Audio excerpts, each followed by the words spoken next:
Hey guys, welcome to New Comic Book. Today we have Double H for Hero number 5 by Wonder Comics. This is the second to last issue of this series. Because we're going to the last 6 issues. So let's jump into it. This is actually a really good one. This is basically the secret origin of the heroverse. So we get to learn more about the heroverse and stuff. It starts off with Miguel Harris. He's in an alleyway. It shows like a kid who looks, maybe, I think it's him. It's supposed to be, he's supposed to look like him. It's basically supposed to be like the Batman Wayne desk. Kind of like him. It's like crying because he kind of find out throughout this, like his secret origin and stuff, like what to do with my secret origin and stuff, And you see him talking to Thunderbolt. He's like, you're in the heroverse, Then it cuts back to the Square Michigan, the former Justice headquarters, where we have Snapper, Carl, and Summer talking like, hey, I need to go, we need to figure out what happens.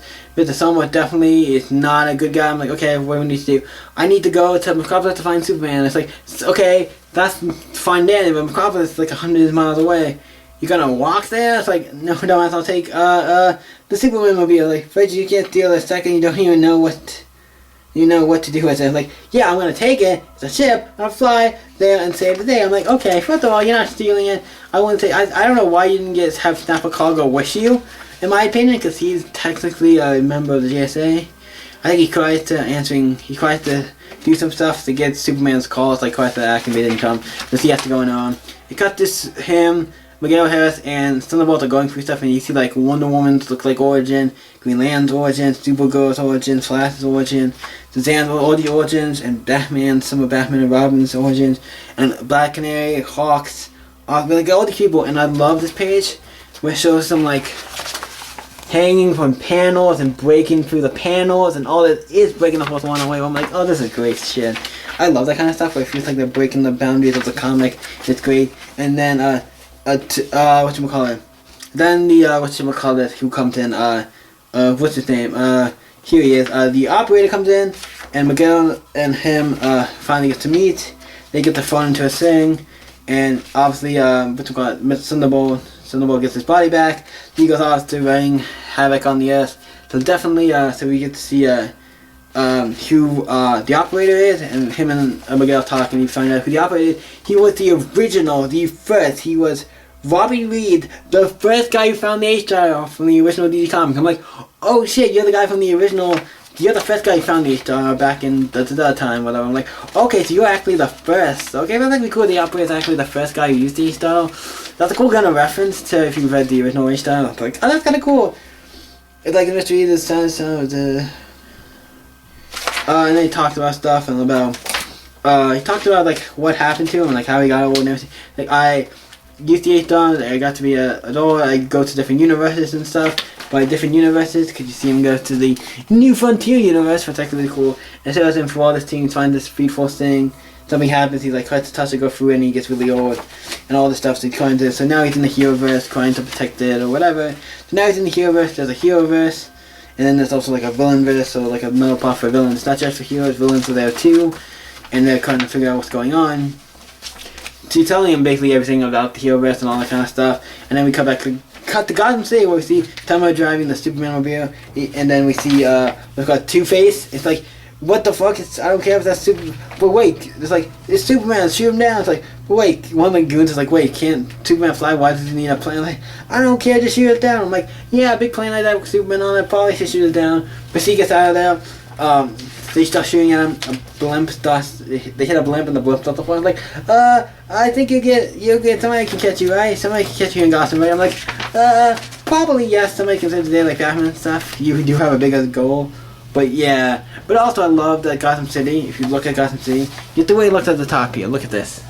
Look at how that looks, and look at how Two-Face looks, and you cannot tell me this is not a reference. It has to be a reference to Batman the Animated Series, because it looked like Gotham from Batman the Animated Series. It's like straight out of Batman the Animated Series, especially the way Two-Face looks and everything. It's great, like the art for this book has been fantastic. It's one of my favorite, like what the art for this is, who I don't wanna, but Joe Quincy. Artist and cover is Joe Quinonez. I'm what's it called? Joe. You are really fucking great for this book. I really like it. And then I cut to back them in the heroverse, and they see like trying to figure out. They're still trying to figure out, like talking to him about like what is his secret origin stuff. There's a picture of him, and he's looking at Superman back in his pack where he's looking at a picture of Superman and stuff. It's like, basically it does a bit of slow motion, and then he cuts to a point where it's like him on the roof trying to do dangerous stunts, because that's what he kind of does. like dangerous kind of stunts. And a policeman's like, "What do this about your parents?" And we find out that they died in a plane crash. And he's like, "Superman." It's like, yeah, he comes like, "Hello, I heard someone call me.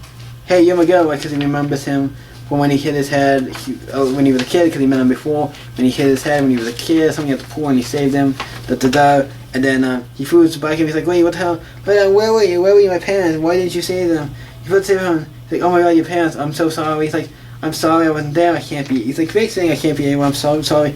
Like, he feels so sorry about this whole thing. Like, "I'm so sorry, genuinely sorry." It's like it's like really good fun. I'm like, please, here's the thing. And then you say, "Wait, what if I haven't?" They're like, "Wait a minute.